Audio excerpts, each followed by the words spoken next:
আসসালামু আলাইকুম ওয়া রাহমাতুল্লাহ।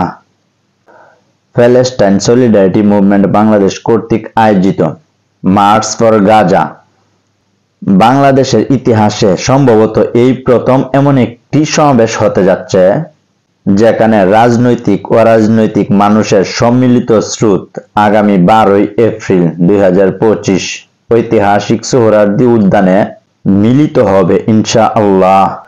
যেখানে অংশ নিচ্ছে বিএনপি, জামাত, বিজেপি, এনসিপি, গণ অধিকার পরিষদ, হেফাজতে ইসলাম, ইসলামী আন্দোলন বাংলাদেশ, বাংলাদেশ খেলাফত মজলিস, খেলাফত আন্দোলন, জমিয়তে উলামায়ে ইসলাম, জাতীয় দলের ক্রিকেটার, অভিনেতা, তাবলিগ জামাত, আহলে হাদিস, হায়াতুল উলাইয়া, বেফাকুল মাদারিস, দারুন নাজাত মাদ্রাসা, খেলাফত আন্দোলনের মতো রাজনৈতিক ও অরাজনৈতিক সংগঠনের পাশাপাশি বিভিন্ন বিশিষ্ট ব্যক্তিত্ব যেমন বাইতুল মোকাররমের খতিব মাওলানা আব্দুল মালেক, ডক্টর মিজানুর রহমান আজহারি, শায়খ আহমদুল্লাহ, মাওলানা মামুনুল হক, আমার দেশ পত্রিকার সম্পাদক ডক্টর মাহমুদুর রহমান, আব্দুল হাই মোহাম্মদ সাইফুল্লাহ,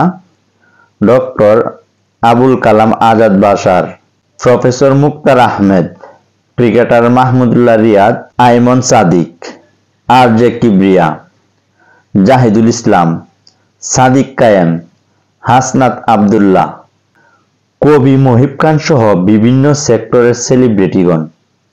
মানবতার জন্য এদিন আপনিও আসুন সোহরাওয়ার্দী উদ্যানে।